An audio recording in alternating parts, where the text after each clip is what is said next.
Hey y'all, coming to you from Kool Kolors Rod and Custom out in Clinton, Tennessee. And one of the street rods that they put together all the way through, that's, you know, they'll do, again, they're like a lot of places that they'll help you out if you've gotten one started, they'll help you get it finished. But really the best way to do with these shops is just bring them a donor car and say, hey, this is what I want, and let them go to work.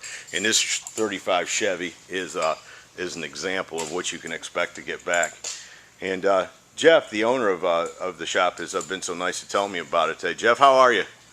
Doing good. How you doing today? Doing good. Tell me, you got the scrapbook on this car? Yes, sir. Okay. I do. Yeah, we'll look at that. Tell me a little bit about what you've done to the car. Oh, pretty much when the car come in, it was all original. We built it up from took the 6-cylinder out, put a Heights front suspension under it, 9-inch rear end in it. Pretty much welded a whole roof in it. Done everything from ground up. I got you. And how long does it take to do something like this? That about 6 months to a year. Okay. So if somebody brings you one, you know, if you figure on a year, they should have their car back. Yes. Yeah. Yeah. And how long have y'all been doing this kind of stuff? For about 15 years now. Wow, cool. And what's the color of the paint on that thing? That's a sunset pearl. You said it was a Mitsubishi color. Yep.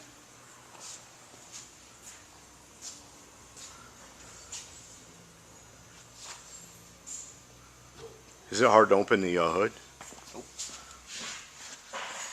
I love the color of this car. This whole hot rod is just beautiful. Wow, look at that. What motor is that in? It's a 383 Chevrolet crate motor. Any idea how many horsepower it's putting out? I think it's 330 horse. Okay. Nice. All right, cool. And then Holcomb's done the interior in this. And folks, I'll tell you, I just love this hot rod. It's the colors, it's textures. He's put, I know it's going to be hard to see on video, but he's put perforated leather in spots. But then, like the old cars used to have, that like suede leather, he's put that on the, he's got that in places too. He's got a nice carpet to it that's not really a carpet. It's kind of, you know, something you would expect in a car like this. Looks like it'd wear good and all that. This is a show car, or does this guy drive it? He's going to drive it a little bit. We ain't completely finished with it yet. Right. We just like a little bit of work, charging the air, hood prop rod, just a few little things like that. But how long has the car been done? Or, I mean, have you been working on it? I guess it's not 100% complete we've had this yet. car a little over a year. We just kind of worked with the owner of it. Little money situation deal, you right. know, but and I was asking folks, so you always ask me out there, how much, you know, what's it cost? And Jeff, to do a hot rod like this, what would, in 2012, what would somebody expect to have to pay? you're probably looking around 150,000. 150 grand. And that's parts and everything though. All they got to do is bring you a car. Yeah, that's motor, wheels, tires, interior, everything. And you know, folks, it's not Burger King, like, you know, because you add and subtract stuff, it really costs money around a hot rod shop. So, but if you're not happy with the a hot rod like this, then I don't know that you can be made happy, because it's just beautiful work. I mean, that console's all custom made in there.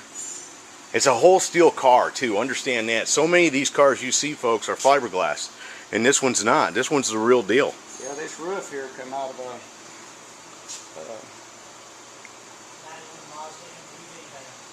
I do what? A 91 Mazda Mpv van. Holy smokes.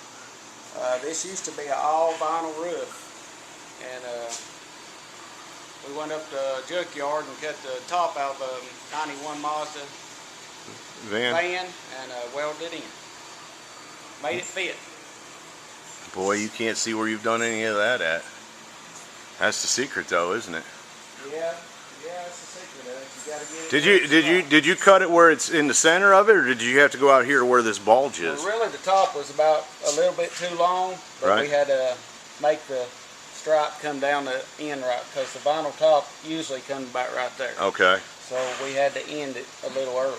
Right. So you did have to work with that roll, though. Oh, yes. Oh, man. See, that's what you don't understand. To put a roof in like that, folks, on a flat surface and make it come out so you can't tell is one thing. But to reproduce that roll and get all that right, Man, these, yeah. rows here on the sides, right? That's Right. the hardest part. That's it, man. Wow. Y'all are masters.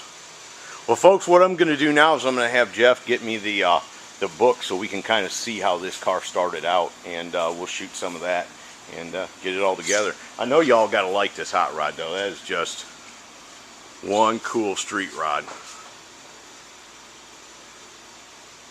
All right, we'll be back in a minute. All right, folks, this is a scrapbook of how this 35 Chevy. This is how it showed up, Jeff. This is how it came to you. Yes. Yeah. Yeah. Jerry Easterday drove that into our shop. Matter of fact, he drove it in. It's all original. He was wondering what we could do to it to make it where he could have a good driving car and a good dependable car. And I told him the best thing to do is just down it and put a good 350 in it or 383, and you got to get good disc brakes and come up from there. Right. Street rod, it was basically the best thing to do with it. Yes, sir. Yeah. And you took all the interior, none of that really mattered in the end. Was the body pretty solid?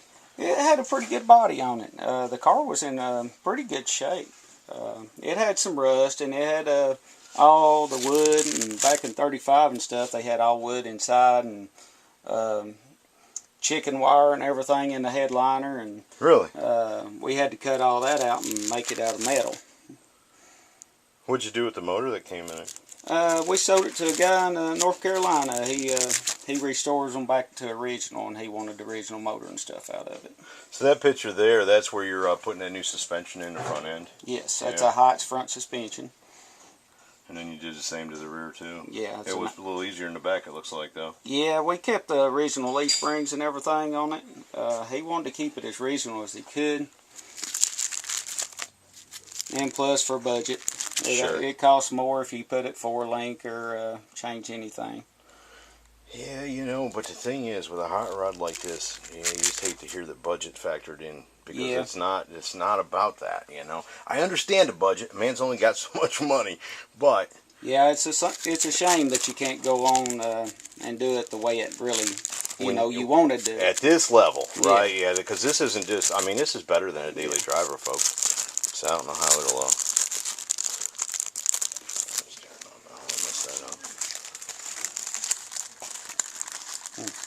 What, did you strip it all the way down? Yes, we strip all our cars. We start out media blasting them. Friend of ours down in Friendsville, Tennessee, media blasted them, ASR. Right. They strip them to the metal. And I don't like doing them if we can't strip them to the metal. Right. But that all, I mean, that's what you got to get down to. You got to find out about previous body work and all that kind of stuff in it. Yeah, you don't know if you have rust hidden under there, and the main thing is when you strip them all the way down and bring them all the way back up, you know you killed all that rust and everything. That's that was right. in it. Yeah, you don't want any problems with putting this product on and then have something come from the old. Wow. You had to do a lot of welding to it too. Oh yes. Floor pans and everything, Yeah, looks because like. they had wood floors, and we had Oh. to make all the. You don't even think of that, yeah. Yeah. That ain't going to work, is it? You can't have wood floors in a modern day hot rod. No, you got to have something good and sound deadening and everything else that'll help you out and get safe. And they had them old, look like a couch seat in it. Yeah. Boy, it's starting to look good there, isn't it? Wow. Yeah. And then, like I said, folks, you see the finished product, all the work it went through. You know, just if I just can't explain it. You know, money doesn't necessarily buy you this. There's got to be a desire to turn out a hot rod in the end to be proud of. If Jeff came in every day, and the only thing he was worried about was making payroll, he'd never be able to turn this kind of work out. It's just, this has got to be a desire, a passion, a love to make it right. Yeah, you got to love to do street rods, because you can make more money just doing everyday body shop work. Sure. But this right here, you got to love to do it, and you got to love the finished product. It's the main thing. Yeah, well, that's why you do it, right? Yes. In the end, so you can stand back and look at it and say, there, whew. That's right. That's right. But the problem with hot rodding is people always want to change them. They want to do this. A little adjustment here. People say when you get a hot rod done, it's time to find a new hot rod. Yeah, and you got to have a good helpers that loves it.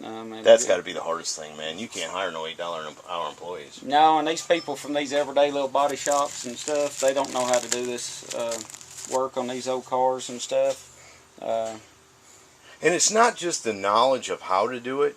Again, it's about the desire to do it right. Yeah, that's you know? right. I mean, to finish it, to not look at the clock. Don't worry about what time it is. We got to get this thing done, and it's got to be done right, And no matter what the hurry we are in, you can't cut no corners. No, you can't cut corners on them because they're too nice of cars to cut corners on. And once they're done, they're done. Yeah. Right? I mean, what you saved an hour in prep time is now look at it. And yeah. It would cost, it'd be 8 or 10 hours to fix it. So. Yeah, I hate picking them to death after I get done. Right. It's hard to go back and fix something when you could do it right to begin with. Well, and I tell people that's the only problem with being the builder is that you know where all the imperfections are at. That's right. You know, I mean, we don't know. I can't look at that car and find a flaw in it, but I bet you can. I can pick it today. I bet you can. I can pick it today. Brother, I appreciate you letting me come out again, and very cool hot rod. Looking forward to what else we can put together. Thank you. Folks, there you go. That's the 35 Chevy from Kool Kolors Rod and Customs in Clinton, Tennessee. Hope you all have enjoyed it. Have a good day.